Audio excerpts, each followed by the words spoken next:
So, good day, everyone, and welcome to the Education Support Forum.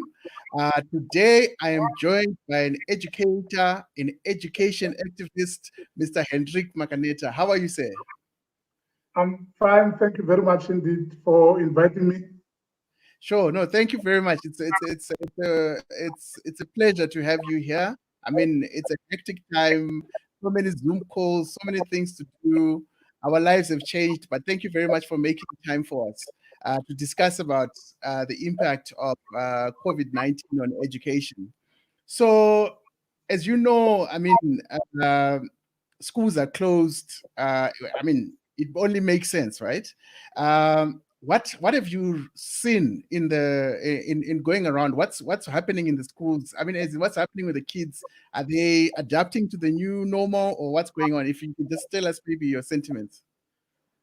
Well, as at this time, as you have just indicated, we are facing the most difficult and challenging period in the history of the terrain of education in South Africa, but not only in this country, throughout the world. And of Yes. course, in our country, we must applaud the basic education minister for taking the time Yeah. and the trouble to collaborate with NGOs in order to ensure that online teaching and learning takes place during this difficult period so that our learners do not fall behind. Yes. We don't know what will happen, with COVID-19, whether it will end or not. But at least we appreciate the fact that government has taken a decision to make sure that online learning and teaching takes place. Yes, Mr. Hendrick, I know you were very vocal around the SNAP program. That is the nutrition program that the Department of Education has. So tell me, I mean, is the food and nutrition for those kids that cannot fend for themselves, is it going on during the COVID period, or it's been put on hold? What's happening there in terms of those kids that are coming from poorer backgrounds? Well, it is really a difficult period for the kids in a sense that your normal feeding schemes are not able to operate as they used to operate during the normal academic year. But of course, what we are seeing is that the Department of Basic Education, has collaborated with other departments such as that of the social Department of Social, providing the social services, the Yes. social where not only learners are assisted at this time, but also members of the public who are destitute. We have Yes. seen in Gauteng particularly the MEC for education, who also leads the social department, going to the various homes, various communities, looking after not only learners, but Yeah. also those who without homes, the homeless, Yeah. as it has happened recently in Centurion. And we think this integrated approach is really assisting. But for our learners in particular, they only benefit, from parents who are also able to access. But of course, it's not everyone. I mean, I was talking this morning, there was a caller on SAFM this morning who was complaining that they are not able to receive such assistance. And I think that government needs to, pull up their socks and make sure that at least they reach, as high a number of people as possible. As possible. Yes. Okay. So, I mean, that's quite interesting now, because when you look at the Human Development Index, there's life expectancy, access to education, and standard of living. So, for me, the part on around access to education, the fact that most institutions, even institutions of higher learning, have migrated to online learning. But we know that in our country, the data is expensive. We know that maybe even connectivity is a problem. So, haven't we regressed in this period in terms of access to education, based on availability of connectivity? Definitely. As you have just raised the most important issue, which affect, lack of access to enough data, which affect mainly students who come from poor communities, in villages, as well as in townships. I was looking at an email yesterday, which was sent to students from the University of Pretoria, and one of the lecturers there, gave students a video clip that they must watch, as far as this online learning and teaching is concerned. And one of the first questions that came to my mind was that only those who have the means will be able to effectively, watch such online teaching or video clips. Because yes, you are right. You need data. I mean, to be in a classroom, in a visual classroom for a period of 1 hour alone, you may need more than 600 megabytes. Yes. So even 1 gig is not enough. I mean, even if you were to donate just 1 gig of data to students, it can be enough to sustain them, throughout the period of learning and teaching, as we have witnessed with, various institutions. Yeah. No, because this morning I woke up to a trending hashtag on Twitter that was saying boycott online learning UJ. So the students at UJ are saying that at least 50% of them do not have access to either a laptop or data, or if they're both, but they don't have connectivity. Some of them have gone back to the rural areas. So they're saying, let us just suspend online learning altogether. Do you think it's a solution, or I don't know what can be done in this particular instance? Well, as students are raising critical issues, they are raising practical issues. And I've seen a survey which was done by one of the universities, I think it was Wits University, where they were checking to what extent, sending a survey to students, asking them how many of them have got access to a laptop, how many of them, are able to access internet, and so on and so forth. And I would have hoped that, that survey will lead to measures being taken by institutions of higher learning.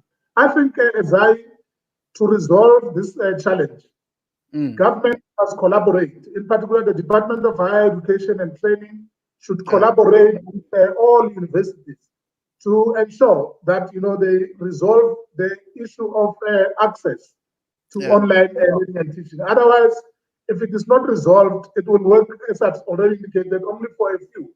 And it's we are really facing an abnormal situation, which if it is not handled carefully, you will find that some of the learners are unable to submit their assignments, they are unable to do their online assessments, and at the end of the year, they may fail the year because of lack of access to basic resources such as data, such as a laptop, and of course smartphones as well. Interesting. So I was actually reading, there's a paper that has been circulating around a phased-in approach that the Department of Basic Education wants to take, where maybe they start off with the critical grades like grade 7 and grade 12, and then later on phase the other grades. What's your take on that approach in terms of the phased-in approach, and what do you think? Well, I don't think that the approach is wrong. Look, I've already spoken about the initiative that the minister has taken, Minister Hendrick Makaneta. For example, when this crisis of COVID-19 came, excuse me, the minister, in collaboration with Africa Team Geeks, one of the NGOs which is actively involved in education, have been able to establish what they call the lockdown digital classroom, whereby learners are taught, STEM subjects, that is your science, English, as well as mathematics. And it is happening as we speak. There are teachers who are quite involved on a daily basis, where learners are able to log into Zoom to receive this information. So I'm But saying that, yes.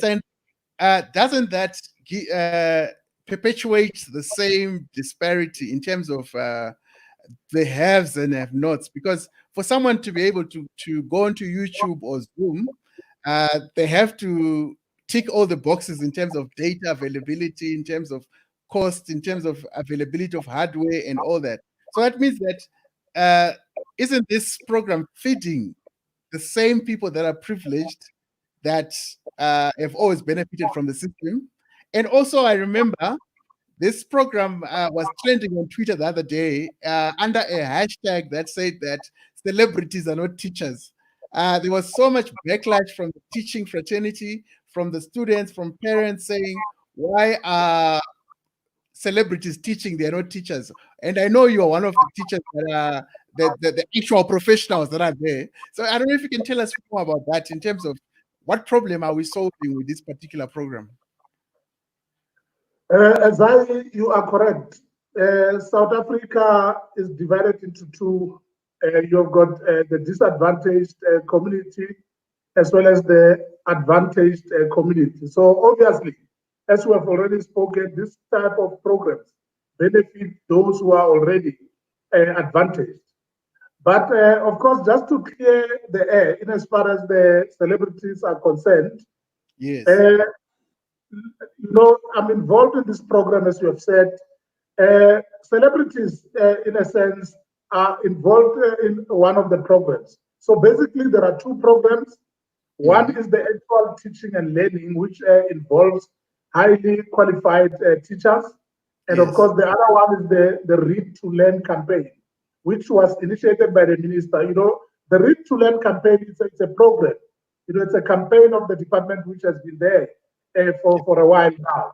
And of course, I don't think that there's anything wrong to call a celebrity just to come and read, not to teach. So we must differentiate between teaching and reading.